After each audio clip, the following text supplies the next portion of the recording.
on camera. Here we go. So I texted, are you, as in are you. None of this, listen, capitalizing, proper grammar, it's all bullshit. It doesn't work. You got to talk to people like normal. Are you still interested in Repton? Question mark. BC, as in because, I have something coming up there next week. And then I put LMK. I hit send. I hand her the phone back. This is the greatest part of the story. I hand her the phone back. Do we? Do we? I go, I don't know.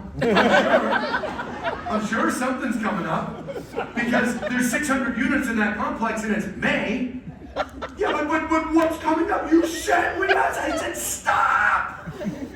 I said, listen, it's all about getting that person on the phone. Then when you're on the phone, the goal is to get an appointment. Then when you have an appointment, the goal is to sign them up. You're putting the cart before the horse. So I hit send, obviously, gave it back to her. She walks out of my office. I get on my landline. I'll never forget. I turn this way. If I told this story in front of you guys, I think I have. I get on my landline. I'm talking, and I see like a flash, and I turn. She's standing outside my office. She replied. 6 weeks later, there's a closing in the conference room going on. I have no idea who's in there, but I heard there's a closing.